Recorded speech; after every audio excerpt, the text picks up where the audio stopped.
जय श्री राम दोस्तों, मैं पंडित सुनील कुमार आप सबका अपने इस नए चैनल पर स्वागत करता हूं। दोस्तों, हमने ये चैनल आप सब लोगों को सनातन धर्म से जोड़े रखने के लिए बनाया है और इस चैनल पर हम सनातन से जुड़ी हुई जितनी भी जानकारियां हैं उन सब की वीडियो समय अनुसार डालते रहेंगे। आप सबसे निवेदन करता हूं कि आप मेरा ये चैनल सब्सक्राइब कीजिएगा, लाइक कीजिएगा और शेयर कीजिएगा ताकि आप हमारी कोई भी वीडियो मिस ना कर सकें। दोस्तों, आज हम चर्चा करेंगे श्री रामचरितमानस पर। एक अद्भुत रचना स्वामी गोस्वामी तुलसीदास जी की, बहुत ही सुंदर कृति और जिसको अप्रूवल दी भगवान शिव ने। दोस्तों, एक छोटा सा प्रसंग कि जब रामायण गोस्वामी जी ने लिख ली तो उसको मानने के लिए लोग तैयार नहीं थे। उस जमाने के जितने भी बड़े बड़े विद्वान पंडित जो थे, जो अपने आप को धर्मज्ञ कहलाते थे, उनको ये बर्दाश्त ही नहीं हुआ कि उन्होंने तुलसीदास जी ने एक छोटी सी उम्र के बालक ने ये कैसे इसको लिख दिया, यंग बालक। तो उन्होंने सबने सलाह करी कि इसका ग्रंथ का कैसे परीक्षण करा जाए, इसकी कैसे ऑथेंटिसिटी इसकी चेक करी जाए। तो उन्होंने रामायण को ले जाके काशी विश्वनाथ मंदिर में सबसे नीचे रामायण जी रखी गई और उसके ऊपर बाकी के ग्रंथ रखे गए और ताला लगा दिया गया, बाहर पट बंद करके। ये माना गया कि भगवान शिव अगर कृपा करेंगे ये तो अपना इस पे कुछ संकेत छोड़े। जब सुबह आके पट खुलते हैं तो श्री रामायण जी सबसे ऊपर थी और उस पर लिखा हुआ था सत्यम शिवम सुंदरम। तो दोस्तों, ये शिव के द्वारा अप्रूव कथा है ये और बहुत ही अद्भुत कलाकृति है। ये आज के कलयुग का मेरुदंड है, मैं तो ये कहूँगा। मैं मेरुदंड इसलिए बोल रहा हूँ दोस्तों कि इसके अंदर 6 शास्त्र, 4 वेद और 18 पुराणों का रस है, इसके अंदर मिश्रण है, सारी चीजें हैं इसके अंदर। और श्री रामचरितमानस में जो बातें हैं वो हमारे को जीना सिखाती हैं। सब बातों का उत्तर है उसके अंदर जो हमारे और आपके साथ हो रही है, जो जो घटनाएं हमारे साथ हो चुकी हैं या जो होंगी, उन सब का उत्तर है श्री रामचरितमानस में। रामचरितमानस त्याग सिखाता है दोस्तों। जहाँ पर प्यार और त्याग होता है ना दोस्तों, तो वहां से एक नया इतिहास रचा जाता है। यूं तो रामायण के अंदर बहुत सारे पात्र हैं और सभी के सभी आदरणीय और पूजनीय हैं, लेकिन रामायण के 2 पात्र बड़े अहम पात्र हैं और मेरे बड़े फेवरेट हैं, माता कैकेयी और केवट। माता कैकेयी भगवान राम को बहुत ज्यादा प्यार करती थी और उनके बिना वो खाना भी नहीं खाती थी। तो कैकेयी माता को एक बार पता चला कि भगवान राम ने आज सारे दिन में खाना ही नहीं खाया, तो उनको बड़ी हैरानी हुई। तो उन्होंने जाके माता सुमित्रा से पूछा, कौशल्या माता से पूछा, उन सब ने कहा कि नहीं, आज इसने खाना ही नहीं खाया। तो कैकेयी माता आई, राम को गोद में लिया और बोला, बेटा क्या बात हो गई, आप खाना क्यों नहीं खा रहे? तो उन्होंने कहा, माँ आज तो मैं खाना तभी खाऊंगा जब मेरे लिए कोई, मेरी माँ कलंक लेने को तैयार होगी। तो कैकेयी माता ने राम जी से बोला कि ये क्या छोटी सी बात है बेटा, तेरे लिए तो मैं जन्मों जन्मांतर तक कलंक लेने को तैयार हो जाऊंगी, तू बता तो सही तू क्या करेगा। तो कहते ठीक है माँ, जब आप ऐसा लेने को तैयार हो तो मैं आज खाना खा लेता हूँ। तो वो बात बड़ी सहज थी। अगर हम इधर दूसरी तरफ हम देखते हैं तो सभी लोग जो है ना माता कैकेयी को ही दोषी मानते हैं, लेकिन उसके पीछे क्या कारण था? क्योंकि भगवान राम स्वयं जानते थे उनका अवतार किस लिए हुआ है, राक्षसों को वध के लिए हुआ है। अगर भगवान राम, आप देखें ना कि किसी भी चीज की निश्चितता तो है नहीं, nobody is know what will happen tomorrow. Dasharath ji ने सभा बुलाई और कहा कि भाई अब मैं राजगद्दी छोड़ रहा हूँ और राम जी को जो है मैं राजा बना रहा हूँ और आप इसकी तैयारी करें, मुहूर्त निकालें। तो गुरु वशिष्ठ जैसा विद्वान व्यक्ति तो उस समय उस पृथ्वी पे था ही, क्योंकि वो उस ब्रह्म के भी गुरु थे। तो वशिष्ठ जी ने कहा कल का मुहूर्त अच्छा है। तो सभी तरफ मैसेज पहुंचा दिए गए और तैयारियां होने लगी, मंगल गीत गाने लगे और यहाँ सजने लगे। लेकिन क्या हुआ अगले दिन कि मंत्रा की बुद्धि फिर गई।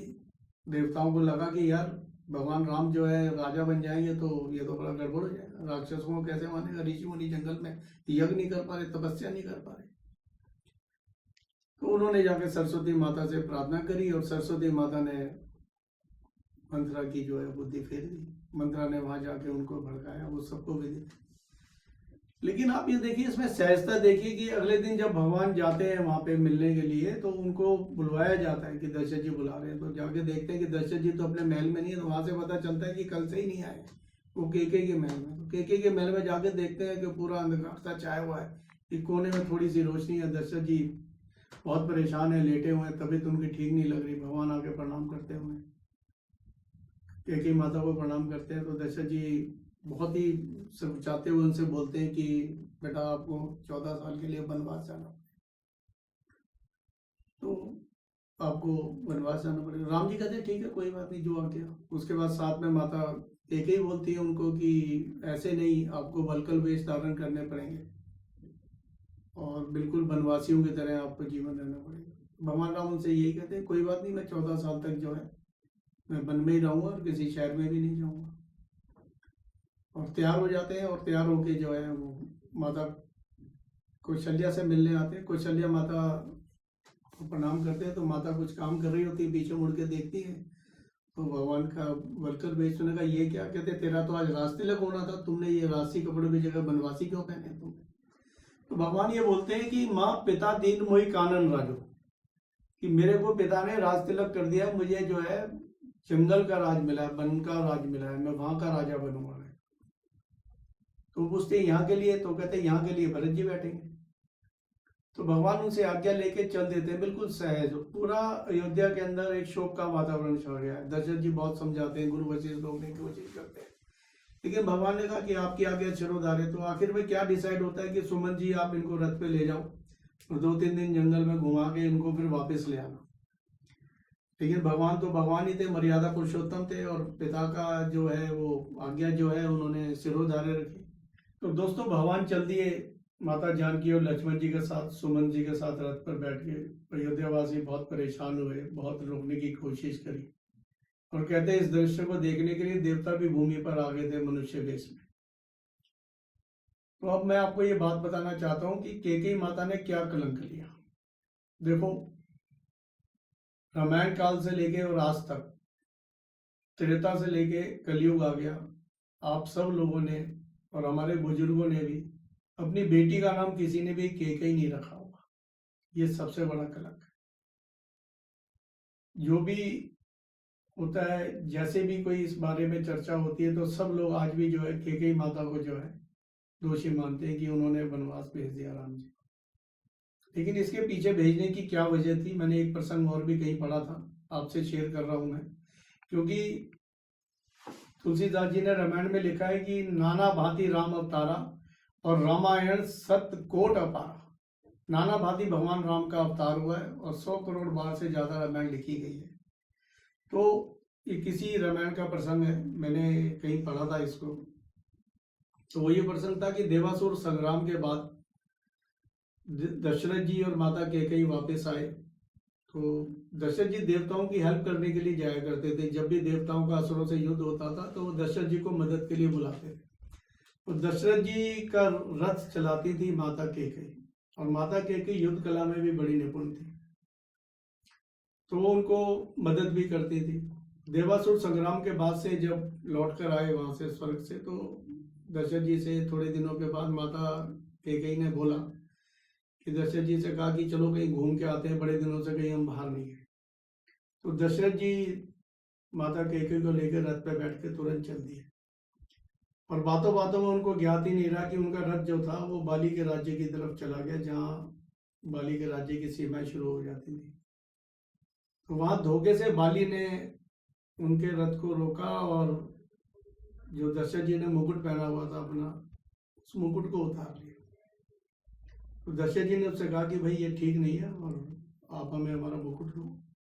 तो बाली ने बड़ी कुटिलता से बोला कि ये मुकुट तो मैं आपको तभी दूंगा जब आप मेरे से युद्ध कर सकते हैं। तो दशरथ जी को ज्ञात था कि बाली को वरदान है कि जिससे भी ये लड़ेगा उसका आधा बल इसमें आ जाएगा। तो दशरथ जी ने कहा इस समय लड़ना तो उचित है नहीं, क्योंकि उस समय उनकी धर्मपत्नी माता कैकेयी भी साथ थी, और वैसे भी विद्वान लोग कहते हैं कि जब स्त्री साथ हो तो लड़ाई नहीं करनी चाहिए। दशरथ जी माता कैकेयी को लेकर वापस आ गए, पर कैकेयी माता को ये बात ठन गई थी कि यार ठीक नहीं लगा कि ये मुकुट तो चाहिए। तो और उनको ये पता था कि ये मुकुट जो है ना वो राम ही लाके दे सकता है। तो उन्होंने भगवान को इसलिए भी वन भेजा क्योंकि उनको भगवान की क्षमता का पता था। और वो मुकुट दोस्तों मैं आपको बात बताना चाहता हूँ कि वो मुकुट बाली के पास भी नहीं रहा, क्योंकि बाली ने जब रावण को पकड़ कर अपनी काख में 6 महीने के लिए दबा के रखा था, तो जिस दिन उसने रावण को छोड़ा 6 महीने के बाद, तो रावण जो है धोखे से बाली से वो मुकुट लेके चला गया और वो मुकुट पहन के अपने राज दरबार में जाता था। और जब माता सीता की खोज करते हुए भगवान राम की सुग्रीव से मित्रता हुई, बाली का वध हुआ, हनुमान जी लंका जला के आए, उस समय एक बार और लास्ट प्रयास किया गया कि लड़ाई ना हो, तो शांति दूत बनकर अंगद जी गए थे अपना मैसेज देने के लिए कि भाई आप अगर अभी भी मान जाओ तो लड़ाई नहीं होगी। तो जब वहां पे लंका में अंगद का और रावण का वाद विवाद हुआ, तो उसने भगवान राम की कृपा से अपनी शक्ति का परिचय देते हुए बड़ी जोर से अपना पैर पृथ्वी पे मारा कि वो पैर मेरा कोई उठा देगा तो मैं जो है वापस चला जाऊंगा और राम जी से कह दूंगा हम आ गए।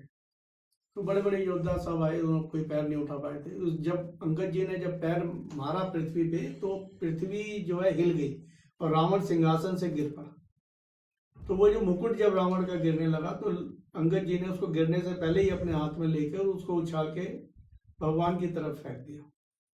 तो वो मुकुट भगवान के हाथ में आया और भगवान ने उस मुकुट को वापस, जब लंका से वापस अयोध्या आए, तो वो मुकुट जो था वो वापस अयोध्या में पहुंचा। तो इसके पीछे ये भी कारण था।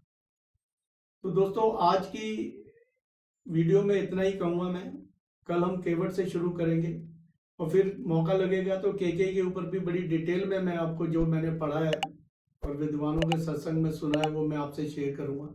जय श्री राम।